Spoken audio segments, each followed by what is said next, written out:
दे पाए नहीं दे पाए हमें नहीं पता, आप कितना ले पाओगे या हम क्या दे पाएंगे, ये मन का भाव है और मन से एक भाव प्रकट हो रहा है। पूरी करने की जिम्मेदारी अपने ऊपर रखना भी नहीं, जो यजमान परिवार है उनसे कह रहे हैं हम, भगवान पे ही छोड़ना, वही पूरा करवाएंगे, लेकिन हो सके तो इस नियम को आप शुरू करवा देना। क्या इस कथा के बाद हर हफ्ते का एक कोई विशेष दिन, और उस विशेष दिन में भी यदि महीने की एकादशी का ही, एकादशी नहीं द्वादशी का ही दिन यदि आप लोग रखें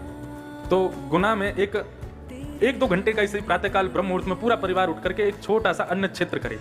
राह पर चलते हुए जितने लोग हैं सबको गरम गरम खिचड़ी और थोड़ा बहुत कुछ ना कुछ, ये महीने में जब द्वादशी आवे तो द्वादशी के दिन ये एक नियम इस कथा के एक फल के रूप में आप प्रारंभ कर दीजिए।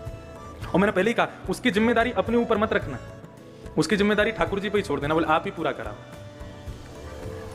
हमें कम से कम ये सांत्वना रहेगी कि हमने अपनी कथा के द्वारा गुना में, और आपको भी एक संतुष्टि रहेगी उस कथा से, हमारे गुना क्षेत्र में प्रत्येक द्वादशी को एक छोटा सा अन्न क्षेत्र चलता है।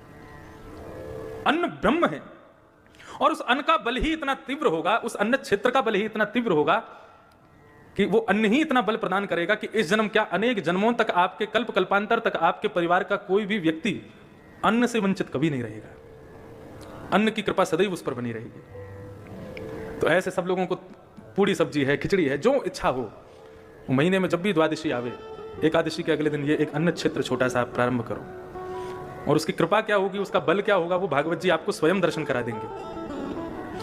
ये आपकी सामर्थ्य के ऊपर है, रोज कर सको रोज करो, लेकिन द्वादशी को हो तो द्वादशी को करो, लेकिन ये अन्न क्षेत्र जरूर। परम पूजनीय प्रातः स्मरणीय श्रीमद् भागवत की व्यास मंच की गरिमा जिन्होंने स्थापित की अनेकों वर्षों से, परम पूजनीय श्री डोंगरे जी महाराज,